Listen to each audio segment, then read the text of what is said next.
The late spring sunlight filtered through the large kitchen windows as I stood at the sink, rinsing the last of the dishes from breakfast. The house was unusually quiet save for the faint hum of the dishwasher. My husband Mark had already left for work, as he always did before the sun was fully up. I wiped my hands on a towel, staring out at the garden. The flowers were in full bloom, a cascade of colors spreading across the manicured lawn. Diego was out there, his lean figure moving with an effortless grace as he maneuvered a wheelbarrow full of mulch. He'd started working for us just a few months ago, recommended by a neighbor. At 21, he was young but surprisingly adept at handling the complexities of the sprawling garden Mark had insisted on maintaining but rarely appreciated. Diego was a natural, his hands coaxing life from the earth in a way that seemed almost magical. I found myself watching him longer than I intended, mesmerized by the rhythm of his movements. He wiped sweat from his brow with the back of his hand, leaving a streak of dirt on his tanned skin. I told myself it was just admiration for his work ethic, nothing more.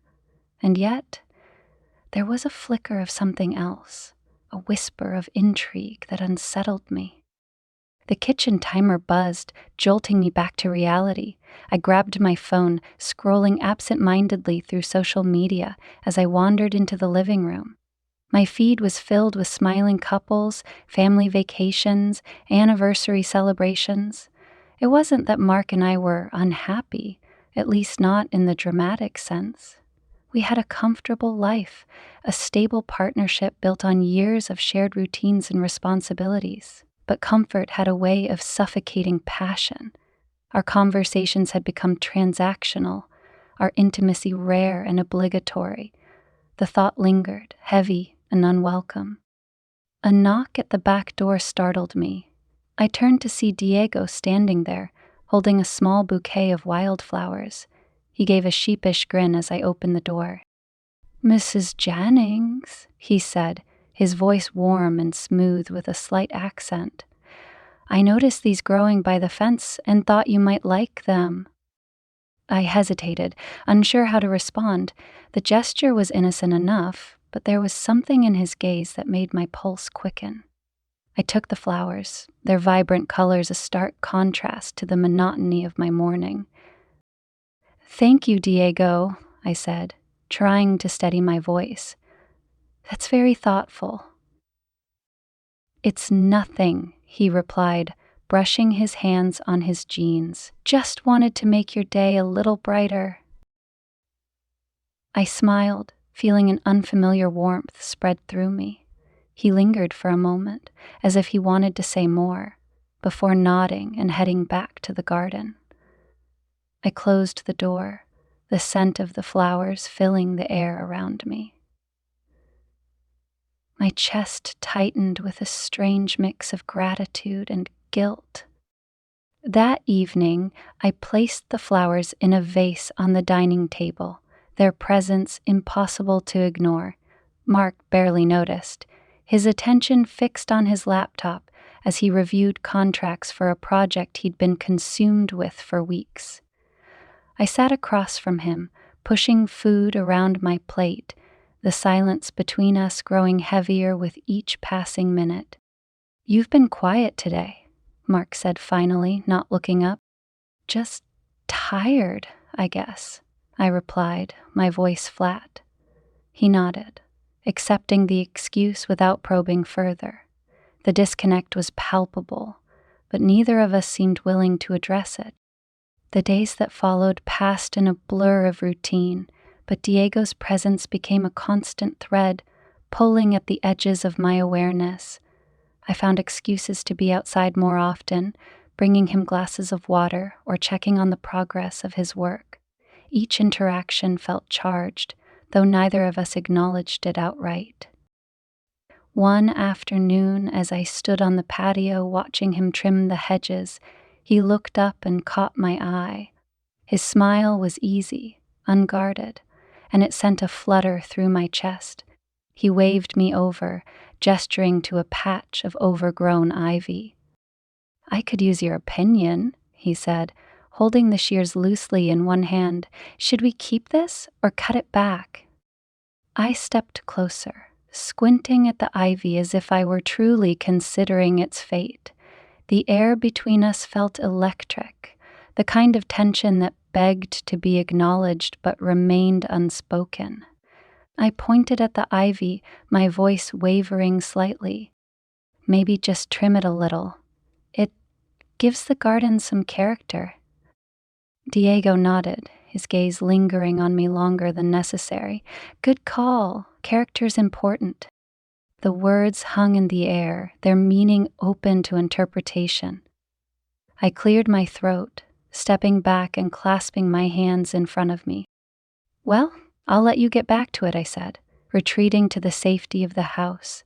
But even as I busied myself with chores, my thoughts kept drifting back to him.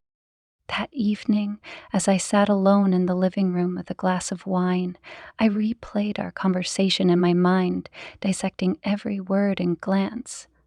It was harmless, I told myself, a little harmless attention, a fleeting distraction from the monotony of my days. But deep down, I knew I was lying. The next morning, I found myself standing at the edge of the garden, watching Diego as he dug a hole for a new tree. The sun caught the beads of sweat on his brow, his shirt clinging to his back as he worked. He looked up and saw me, his expression unreadable.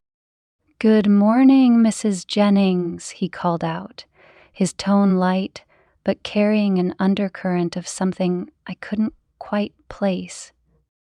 "Good morning," I replied, my voice catching slightly. "You're working hard today." He shrugged, leaning on the shovel. "It's a good kind of hard work, keeps the mind clear." I nodded, unsure how to respond. Before I could retreat, he added, "You should try it sometime. Gardening, it's grounding." "I wouldn't even know where to start," I admitted, laughing nervously. "I could teach you," he said, his eyes locking onto mine. The offer hung between us, heavy with implications I couldn't ignore. "Maybe," I said finally, my voice barely above a whisper. I turned and walked back to the house, my heart pounding in my chest. As I closed the door behind me, I leaned against it, my breath coming in shallow gasps. This was dangerous territory, and I knew it. But the pull was undeniable, a force I didn't know how to resist, or if I even wanted to. The flowers on the dining table had started to wilt, their colors fading. I stared at them for a long moment, their once vivid beauty now a ghost of what it had been. A metaphor, perhaps, for something I wasn't ready to confront. This was just the beginning, I knew that much.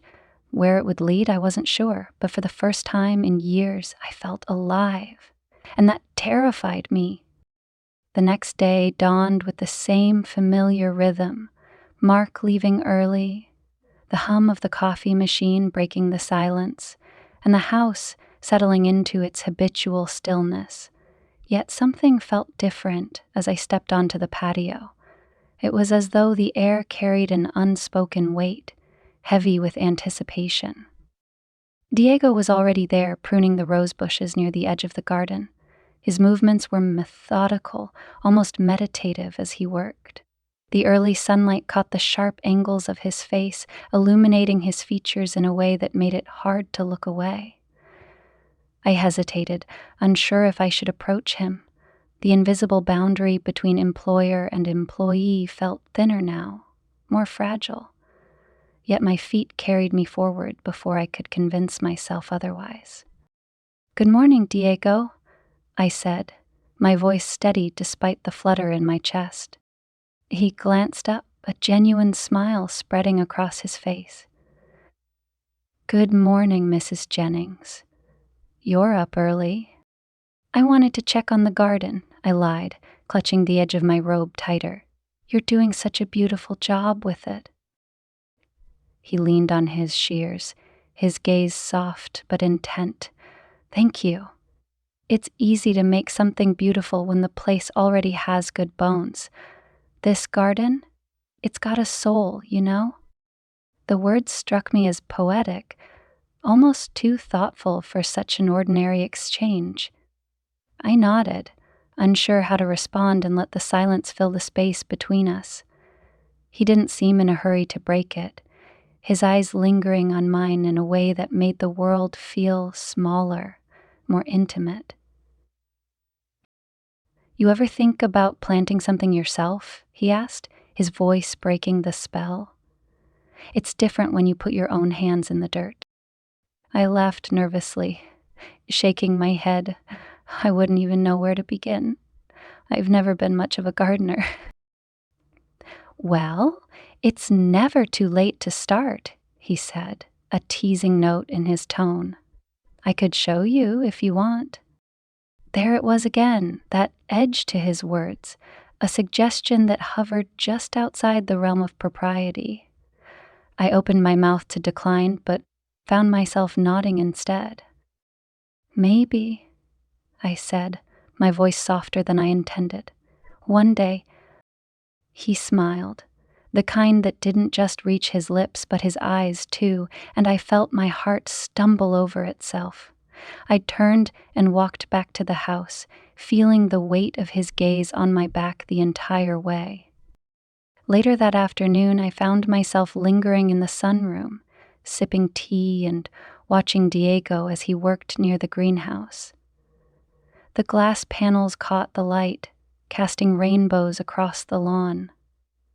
He moved with a quiet confidence, his hands skilled and deliberate as he trimmed and arranged.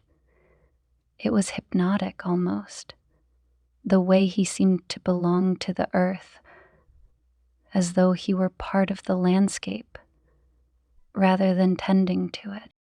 I wasn't sure how long I stood there, watching, but eventually he straightened and wiped his brow. As if sensing my presence, he glanced toward the house and caught my eye.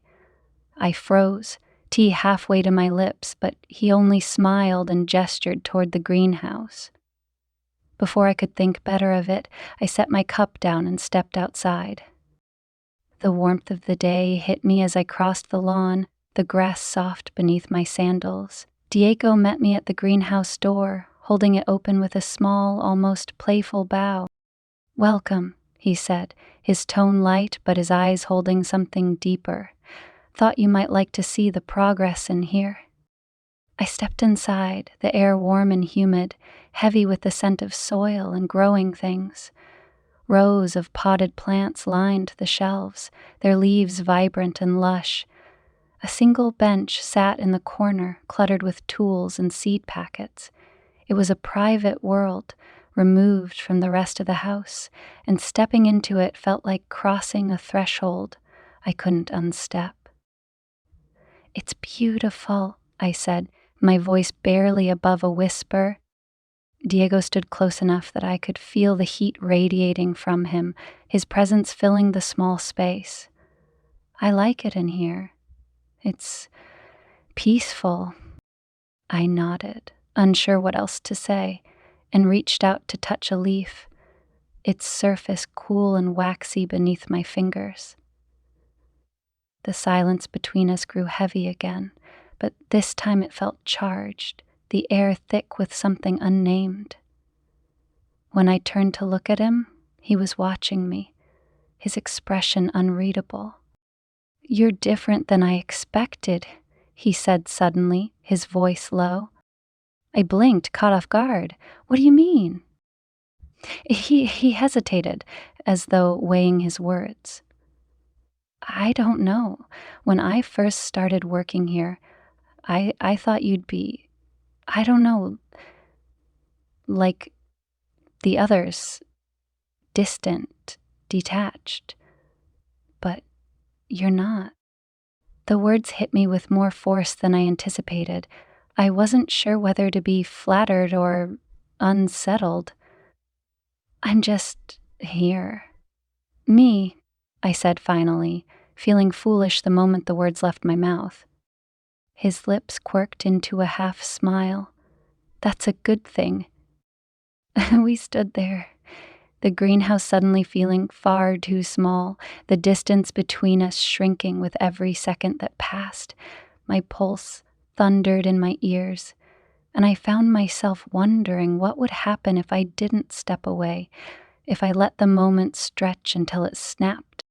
But then the sound of a car pulling into the driveway broke the spell. I stepped back quickly, my breath catching in my throat, as the reality of where I was and who I was crashed down around me. I should go," I said, my voice shaky. Diego nodded, though his eyes held mine for a beat longer than they should have. "Of course, Mrs. Jennings." The formality of my name on his lips felt like a reminder, a tether pulling me back to the world outside the greenhouse. I turned and hurried back toward the house, my heart pounding so loudly I was sure he could hear it. Inside, I leaned against the door, my chest heaving as I tried to steady myself. What was I doing? This was madness, reckless and dangerous. And yet, the thought of that moment, the way he'd looked at me, lingered long after I'd left the greenhouse. I knew deep down that this wasn't something I could ignore, not anymore. The line had been drawn, but it was faint, fragile, and I was standing far too close to crossing it. The following days felt like a haze, each moment tinged with a strange awareness that I couldn't shake. Diego's presence loomed in the back of my mind like a melody I couldn't stop humming. And yet, I did everything in my power to maintain an air of normalcy. I went about my daily routines, running errands, folding laundry, cooking dinner. But everything felt slightly off kilter, as though the world had tilted ever so slightly on its axis. Mark, as usual, seemed oblivious. His evenings were spent hunched over his laptop, immersed in spreadsheets and emails, his focus unshakable. He barely glanced up when I walked into the room, let alone noticed the turmoil I was trying so desperately to hide.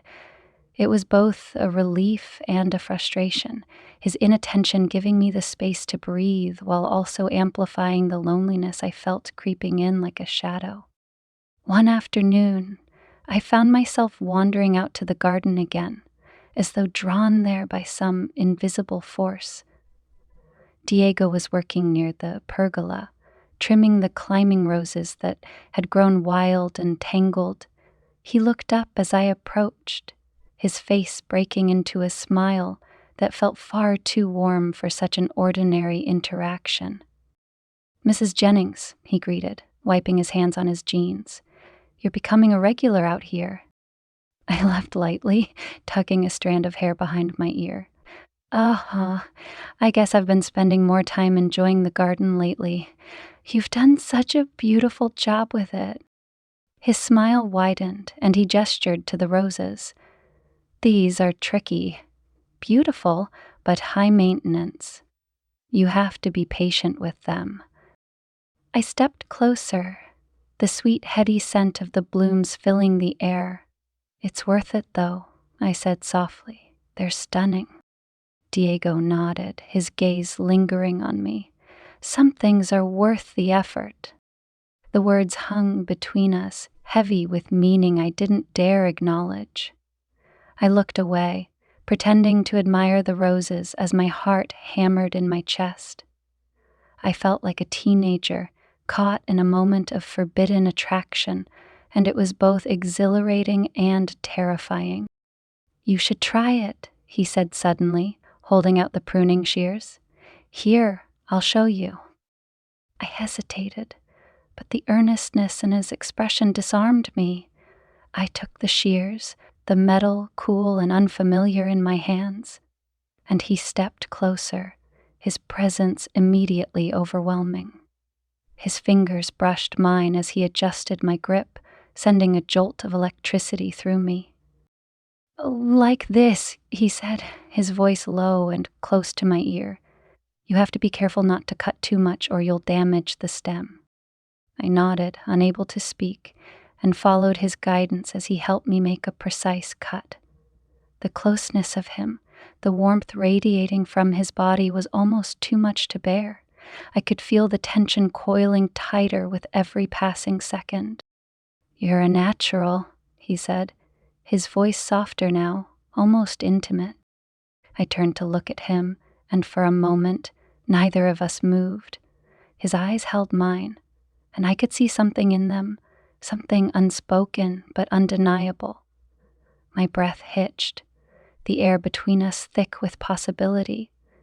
It would have been so easy to close the gap, to let the moment tip over into something irretrievable. But then the sound of the phone ringing from inside the house shattered the silence, and I stepped back, nearly dropping the shears in my haste. I should get that, I said quickly, my voice trembling. Diego nodded, stepping back as well, though his expression was unreadable. Of course. I hurried inside, my heart pounding so loudly I could barely hear the phone as I answered it. It was Mark calling to let me know he'd be working late again. His voice was brisk, detached, and I found myself barely able to muster a response. When I hung up, I stood there for a long moment staring at the phone in my hand. The contrast between Mark's indifference and Diego's intensity was stark, almost painful. I felt caught between two worlds, each pulling at me in opposite directions. That night, as I lay in bed staring at the ceiling, I replayed the moment in the garden over and over in my mind. The way Diego had looked at me, the way his touch had lingered just a little too long. It was intoxicating and maddening all at once. I knew I was playing with fire, that I was standing on the edge of something I might not be able to come back from. But the truth was, I wasn't sure I wanted to.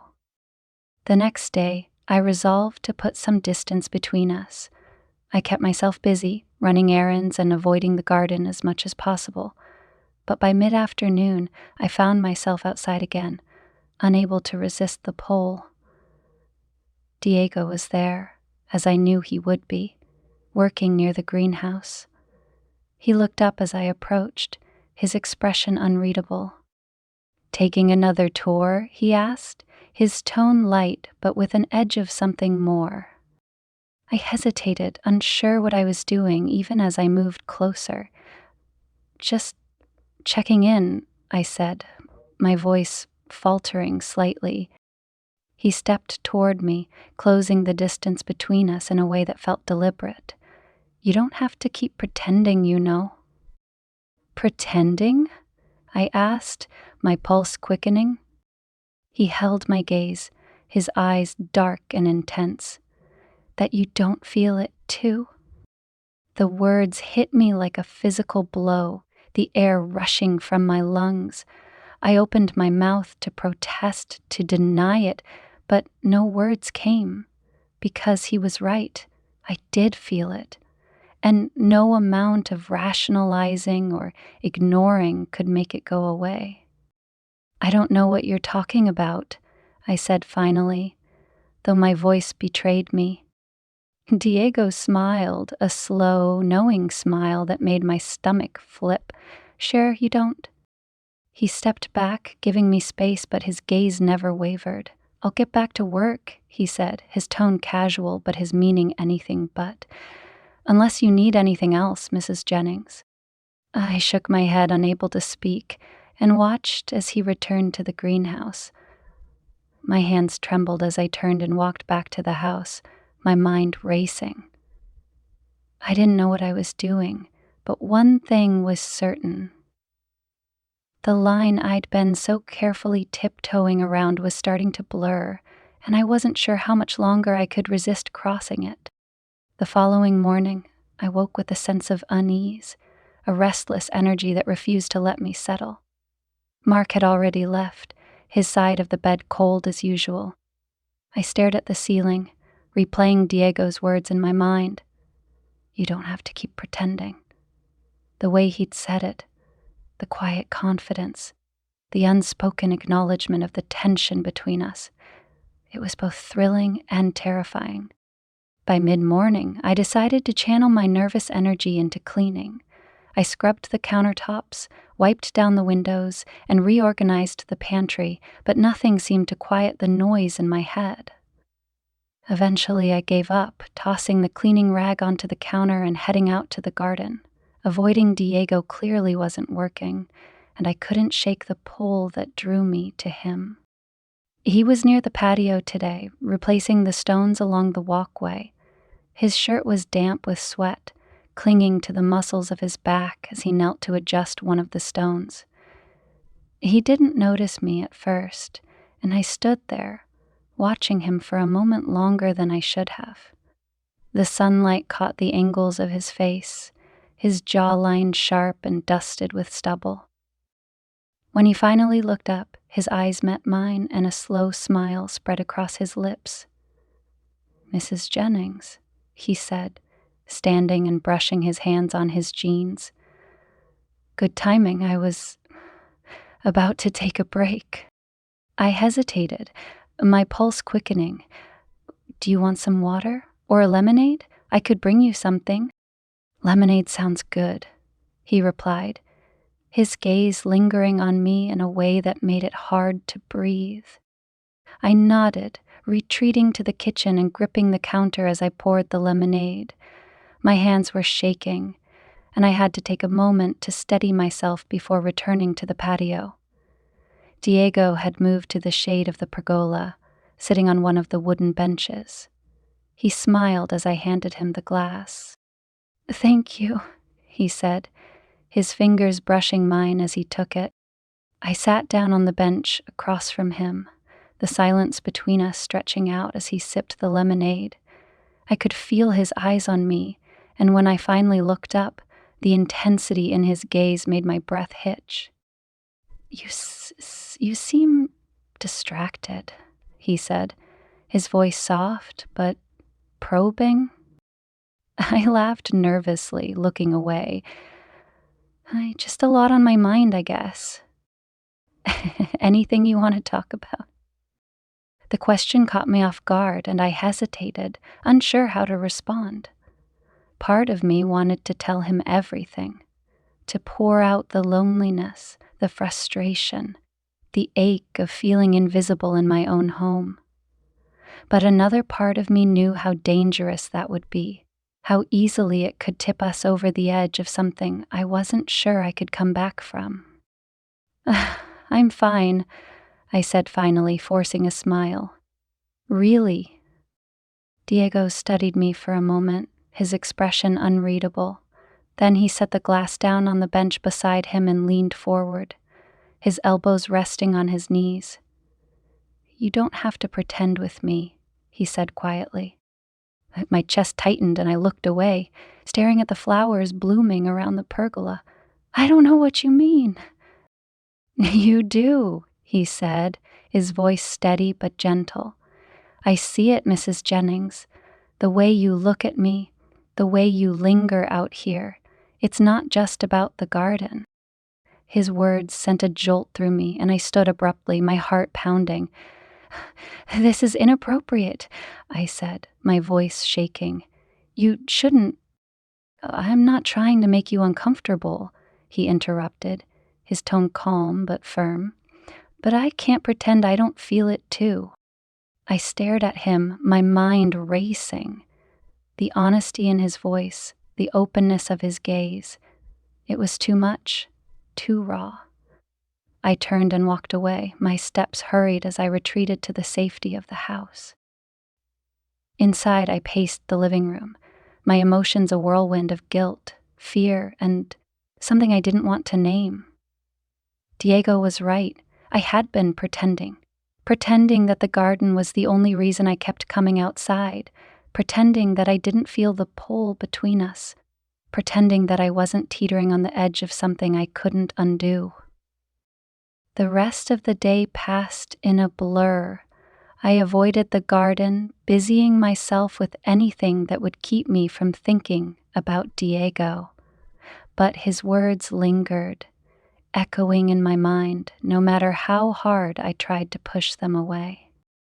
That evening, as I sat at the dining table picking up my dinner, Mark finally looked up from his laptop. "You've been quiet lately," he said, his tone casual. I forced a smile, shaking my head. "Just tired." He nodded, his attention already shifting back to his work.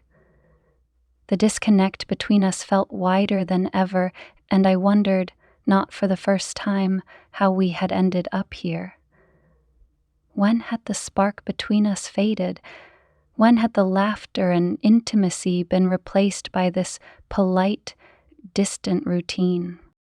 Later, as I lay in bed staring at the ceiling, I replayed the moment in the garden with Diego.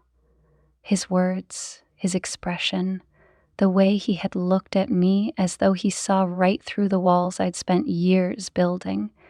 It all felt dangerously intoxicating.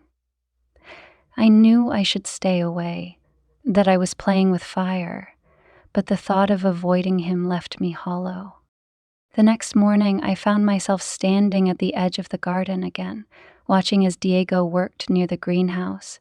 He glanced up and saw me, his smile soft but knowing. Without thinking, I stepped forward, crossing the threshold between us. The line I'd been so careful to keep intact had already begun to blur, and I wasn't sure I wanted to stop it.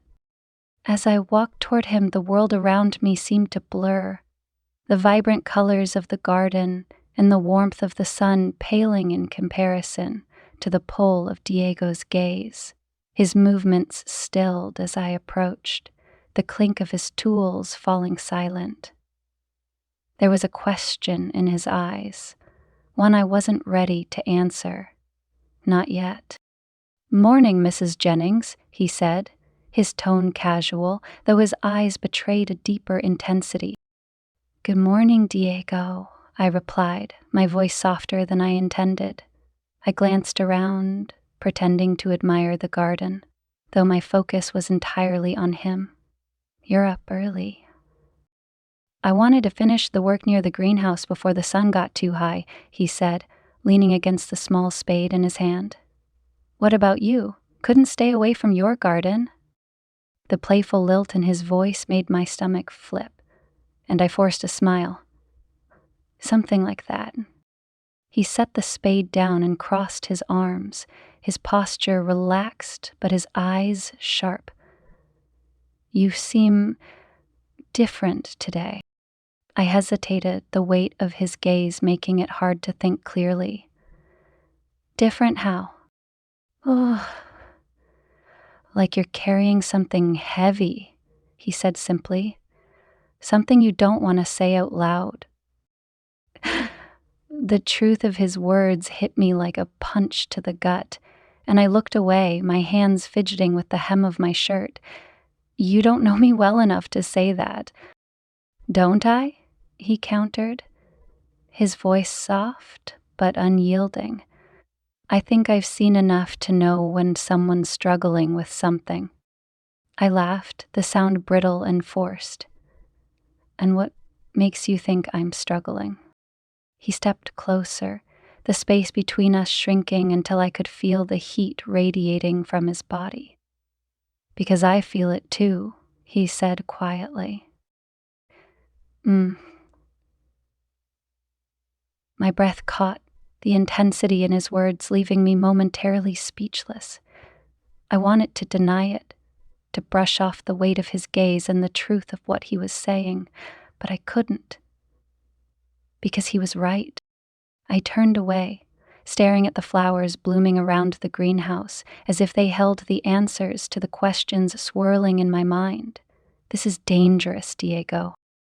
"I know," he said simply, "but it doesn't change what's already there." His honesty was disarming, and I felt the fragile walls I'd built around myself begin to crack. I had spent so long burying my feelings, convincing myself that this life, this marriage, this routine was enough. But in Diego's presence, those lies became harder to hold on to. What do you want from me? I asked finally, my voice barely above a whisper. I don't want anything you're not willing to give, he said, his tone steady. But I also can't pretend this isn't real. His words hung in the air, heavy and unspoken, and for a moment, the only sound was the rustle of the breeze through the trees. I turned to face him, my heart pounding so loudly I was sure he could hear it. This isn't fair, I said, my voice trembling. To you, to me, to Mark, he finished for me, his expression unreadable. I know. The mention of my husband's name brought a wave of guilt crashing over me, and I stepped back, creating a small but necessary distance between us. I can't do this. Diego nodded slowly, his gaze steady even as I felt myself unraveling. I understand. But there was something in his eyes that said he didn't, not really. Or maybe he understood too well, and that was the problem. I should go, I said, turning and walking away before he could say anything else. Each step felt heavier than the last, the weight of my guilt and confusion pressing down on me like a physical burden. Back in the house, I paced the living room, my thoughts a chaotic mess. The lines between right and wrong, between loyalty and desire, were no longer clear. I knew what I should do, what the right thing was, but the pull I felt toward Diego was undeniable, and every moment I spent near him only made it stronger. Later that evening, as I sat at the dining table picking at my food, Mark finally looked up from his laptop. "You've been quiet lately," he said, his tone flat. "I'm just tired," I replied, the lie slipping easily from my lips. He nodded, returning his attention to the screen, and I felt a pang of resentment. He didn't push, didn't ask the questions that might have forced me to confront what was happening. It was easier this way, easier for him to stay in his bubble of work and routine, and easier for me to keep pretending. But pretending was becoming harder. The more time I spent around Diego, the more cracks formed in the carefully constructed facade of my life. And the more I questioned whether I even wanted to hold it together. The next morning, I found myself standing at the edge of the garden again, watching as Diego worked near the pergola. He glanced up and saw me, his expression unreadable, and I hesitated. I could turn back, retreat to the safety of the house and the familiar routines that had defined my life for so long. But instead I stepped forward, each movement deliberate and irreversible. As I approached, Diego straightened, his gaze never leaving mine. There was no smile this time, no teasing remark to break the tension, just the quiet acknowledgement of the space we had crossed, the line we both knew we couldn't ignore any longer. "Mrs. Jennings," he said softly, the formality of my name holding a weight that made my stomach flip. "Diego," I replied, my voice steady despite the storm raging inside me. For a moment we stood there in silence, the air between us thick with unspoken words. And then, as if drawn by some invisible force, I closed the remaining distance between us. "Tell me to go," I said, my voice barely above a whisper. "Tell me to stop this." But he didn't. Instead, he reached out, his hand brushing against mine, in a touch that sent a shiver down my spine, and in that moment, every reason I had to walk away vanished, leaving only the pull of him and the inevitability of what came next. Diego's hand lingered against mine, the touch both tentative and deliberate. My breath caught in my throat, and for a fleeting moment the world outside the garden ceased to exist. There was only the warmth of his skin, the weight of his gaze, and the pounding of my heart that seemed to echo louder with each passing second. I knew I should pull away. I should say something, anything, that would draw the line between us firmly back in place. But I didn't. I couldn't. Instead, I let my hand remain where it was, the distance between us shrinking until it felt like there was nothing left but the unspoken tension we'd been dancing around for weeks. "I can't stop thinking about you," Diego said quietly, his voice barely above a whisper.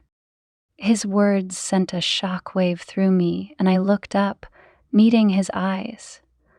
There was no pretense in his expression, no coyness or hesitation, just raw, unfiltered honesty. It was disarming, and I felt my carefully constructed walls begin to crumble under the weight of it.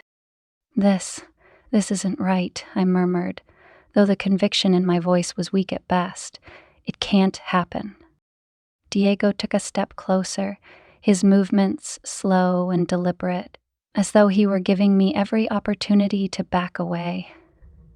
"Sometimes the right thing isn't the thing that feels real," he said softly. I opened my mouth to respond, but no words came.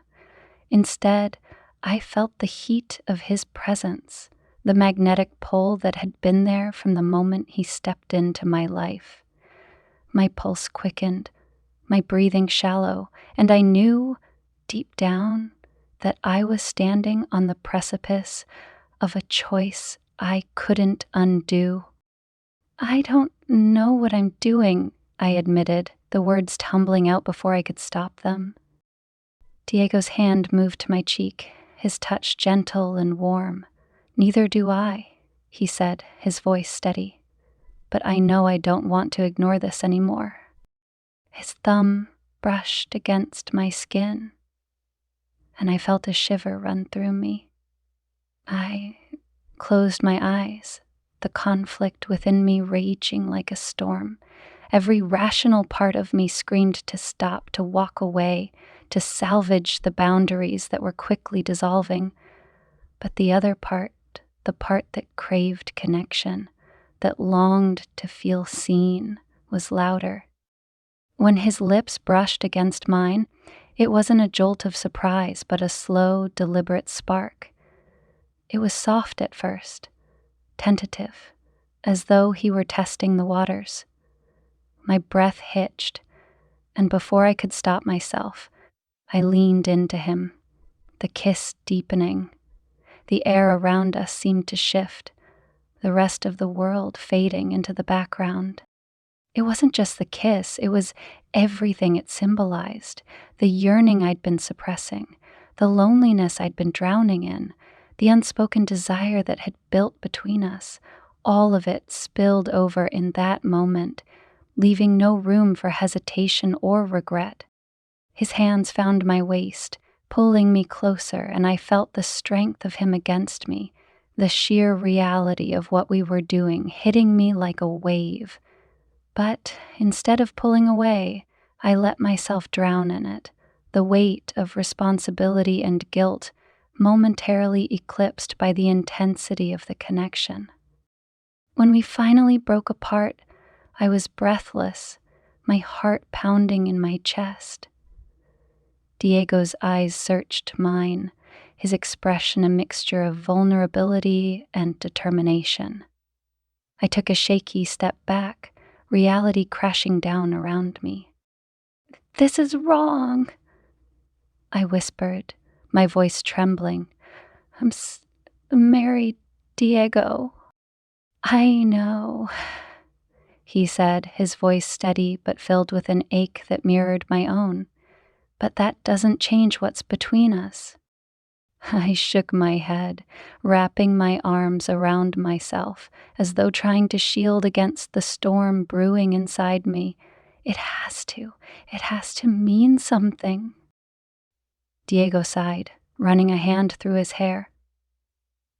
"It does mean something," he said firmly. "But pretending it doesn't, pretending this isn't real, that won't make it go away." His words hung in the air, heavy and unrelenting, and I felt the weight of them pressing down on me.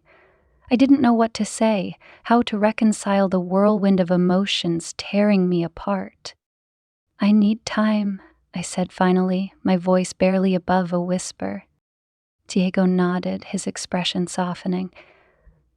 "Take all the time you need," he said. "I'm not going anywhere."